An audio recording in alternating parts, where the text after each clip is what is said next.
Let's move to the auction then. So we've taken our 2 income. We reveal, remember this is going to normally be 6 rounds for 2 player, I'm only going to do 3. And in renown order, green-red players on top. Players are going to choose an item to bid for. So this card here, this one gives you a variable number of victory points, and it says Lost Explorer tokens that you gather are worth 5 victory points. So irrespective, remember I said they were worth 2 to 5, what this is saying is, well actually they're all worth 5. So this is pretty valuable. This is the Lost Explorer documents. This is a camera, a single-use item, and it's for single-use items there's an icon here that says when do you use them. Remember I told you a round of the game is income, auction, send explorers explore. Okay, income, auction, send explorers explore.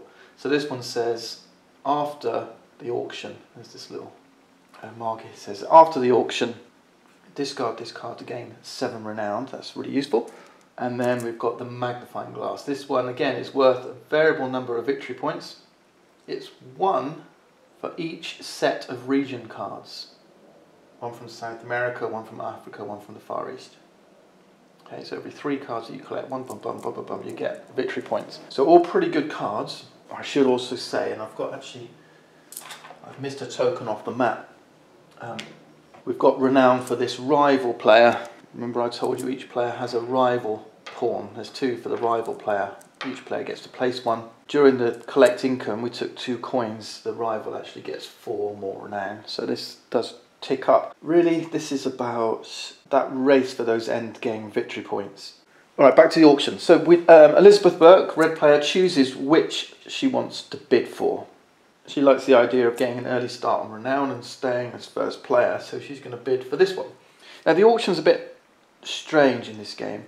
The bidding doesn't go back and forth. Each player has just 1 bid. We've got to be mindful that coins are a currency for 3 different things. For bidding for items, for victory points at the end of the game, but also coins are used during exploration, and we'll see that when we come up. So using coins to hire guides to help you explore. So don't spend all your money. So let's say Elizabeth says, well, it's worth quite a bit to me, these extra points, so I'm prepared to bid 4. Let's say she bids 4. Augustus doesn't want to go higher, doesn't want to bid 5. So she bids 4, she pays the money, gets a 1 change, and takes the camera. Alright? Right, Augustus goes next. So let's say he goes for the magnifying glass. He's not that fussed about it, so he's going to bid 2. Now Elizabeth could bid 3, but that will only leave her with 1 coin. And hiring guides costs 2, so she's going to say, that's a clever bid there for Augustus, bidding 2, so she's going to let it pass, and Augustus gets the magnifying glass for 2 coins. Right, auction phase over. Anything remaining face up gets removed from the game, back in the box. Next step, send explorers. Once again we're going in renown order, so Elizabeth gets to go first. She'll pick up and place 1 of her red explorers. And there's 3 spots. She can place it in the top spot of South America, Africa, or the Far East. Once you've placed your explorer, the next person will go and they'll place their explorer. Again, so they can place it here, or maybe take one of the other top spots. But in the 2-player game, we've got these rival explorers to play as well. After placing one of your explorers, it could be the first or the second, you also get to place your rival explorer. It doesn't matter if you went white or grey or white, it doesn't matter, just remember which one's yours. Let's have the white player place it here so we can show you what happens. Alright, green goes next, so he likes the look of the Far East down here, so let's go here. Maybe he'll choose to place his rival worker as well and place it here. Now red gets to place their second, and they're going to place it here, and then green goes next. Green goes up here. And now we've completed the 3rd phase, placing our explorers. We complete the final phase, and this is where the game begins. This is what the game's all about, the actual exploring. So I start resolving from top down. So red goes first. When you're exploring, you do one of 4 things. You can use an item. Maybe there's an item here that triggers during this phase of the game. Elizabeth could have used her camera already, but she's holding on to it. She's got the highest renown anyway, for, apart from the rival players, so she's cool, doesn't matter. The second thing you can do is start exploring. To explore, you turn over a card and you place it in the queue here. But there's inherent risks here. Remember, what we're trying to do is maximise the number of cards that we gain when we finish exploring. So that's the third thing you can do. You can choose to finish exploring. When you finish exploring, you can take cards from here. We'll come to that in a minute. But if you keep exploring, you can keep pushing on. You can keep pushing your luck and placing new cards down. How are you pushing your luck? Well, this is to do with these hazards. The other thing to notice is that there's a 5 card limit here. All right, 1, 2, 3, 4, 5. There's 5 spaces. Once you get to 5 cards, if you keep exploring and putting down cards until you hit 5, once you hit 5, you can't explore anymore. You have to finish exploring and collect. There's a bonus though. If you do get to the full 5, when you collect, you don't just collect once, you collect twice. But at the bottom here are these hazards. This here has the animal track hazard. This map here has the wrong turn hazard. We've taken a wrong turn. And there's a third type called a rockfall. So there's 3 types of hazard. Now red's landed up in a risky spot because if you turn a card, you explore and turn it, and it's the third type of hazard, if there's 3 different types of hazards, we turn this as in a rockfall, then we immediately end. We can explore no more. Our token goes back, our explorer token goes back, and that's it. We can't do anything. We take no cards, we can't do anything. Right? But we do lose an explorer. One of these lost explorer tokens gets placed here. Okay, but we've blown our turn basically. If we're lucky, we might turn this over and get either a blank like this, or maybe we get another animal attack. Then we're good. We can push on. We can either collect or we can push on. If we push on again, this time the hazards are doubly risky, because the other way to lose an explorer is if you have 3 of one type. So if we turned over and we get a rockfall, that's 1 of each type. If we turn over and get another animal attack, that's 3 of one type. And again, we've bust, if you like. All right. But there is something we can do about it. Now, red's turn, they're not prepared to push on. They're not willing to take the risk. And this is where you can do the 4th type of action, and that's hire a guide. So that's what she's going to do. Elizabeth is going to hire a guide. Hiring a guide costs 2 coins. So we spend our 2 coins, and we grab this guide token. There's only one, because only one can be in play at the same time, but you'll see why.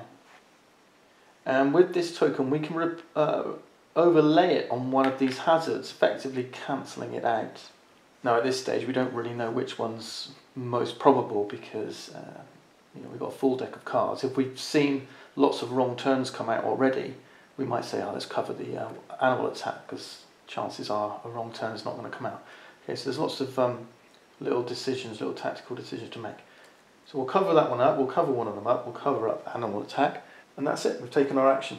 And we can keep taking actions, we can keep making decisions until we decide to finish and explore. So let's push on, let's push our luck, let's turn and see what comes up. And it's another animal attack. Now we can only have 1 guide out at a time.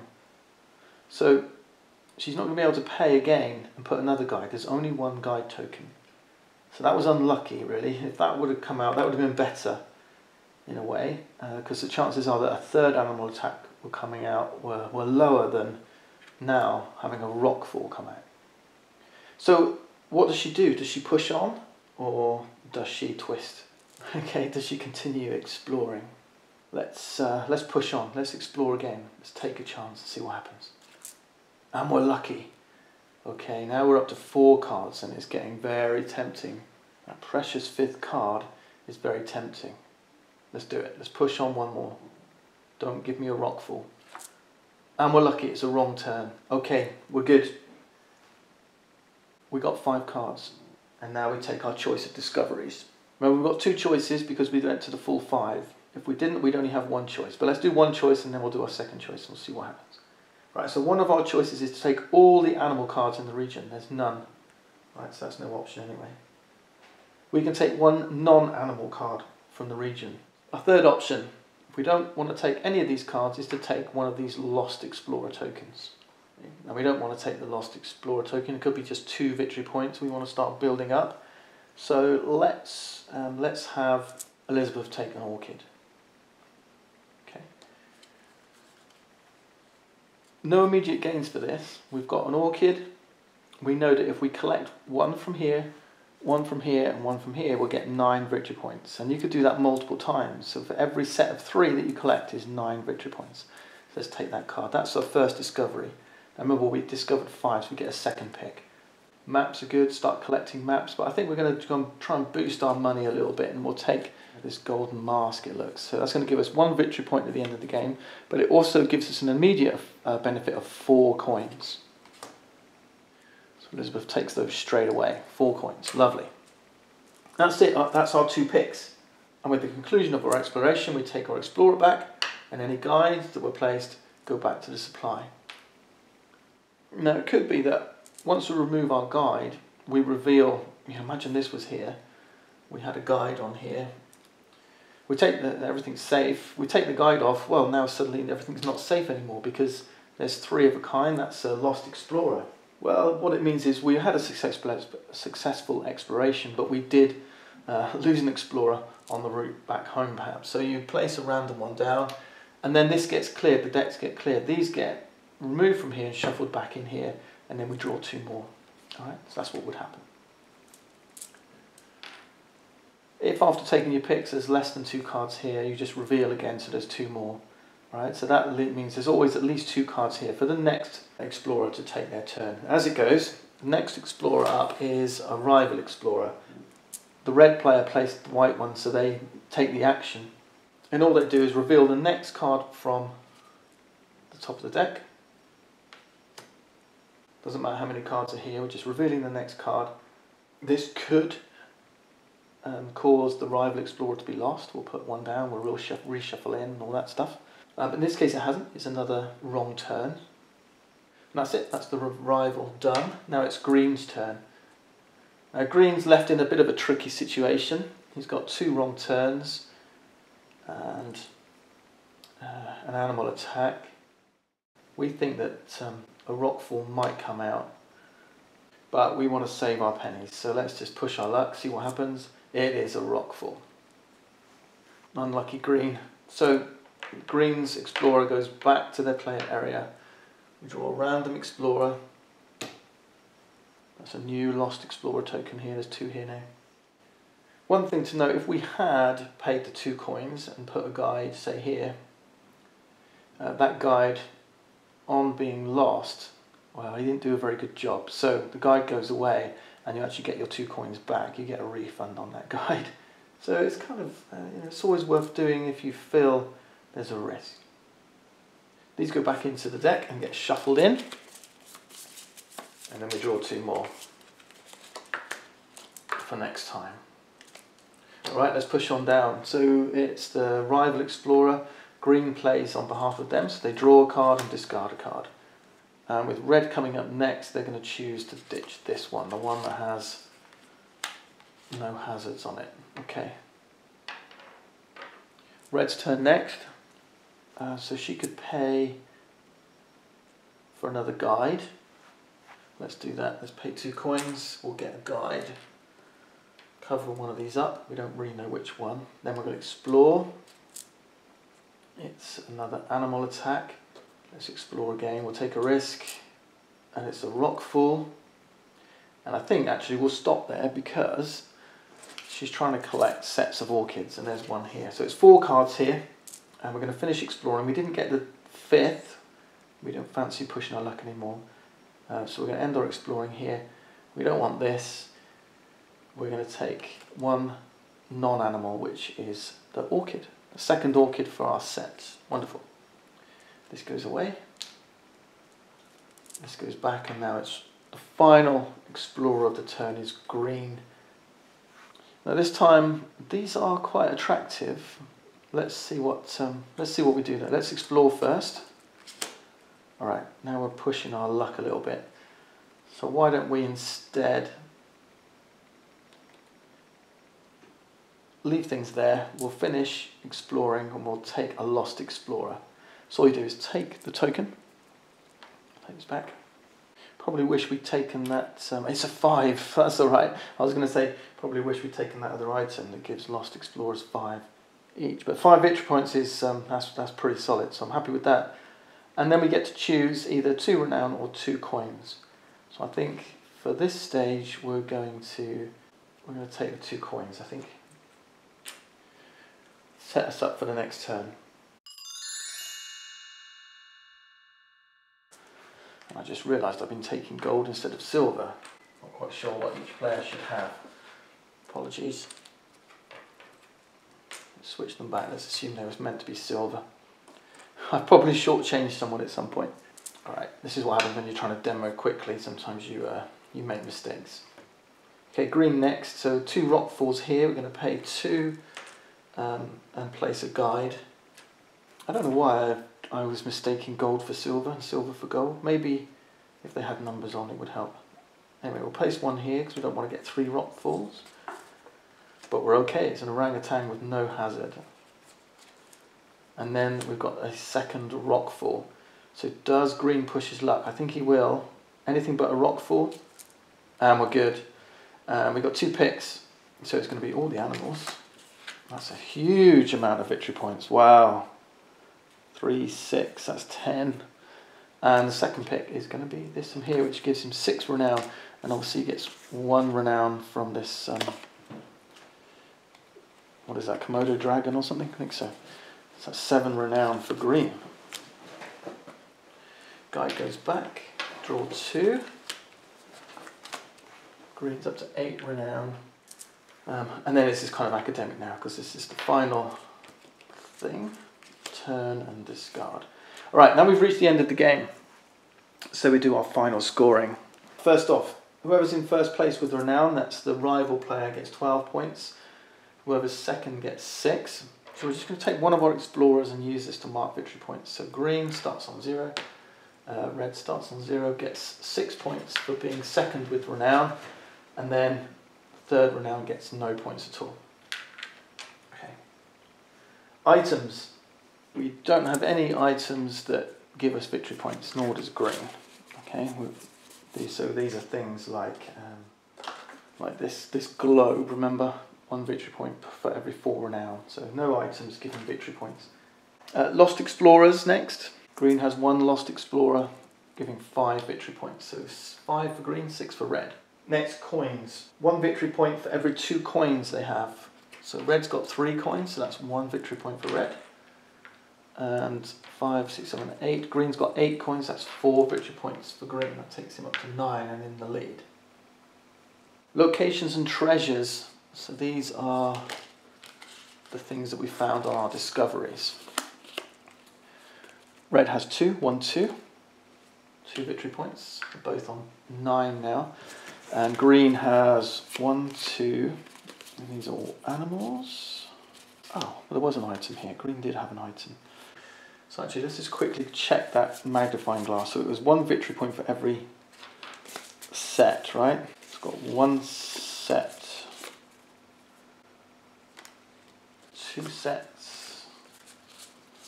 And I think that's it, just 2 sets.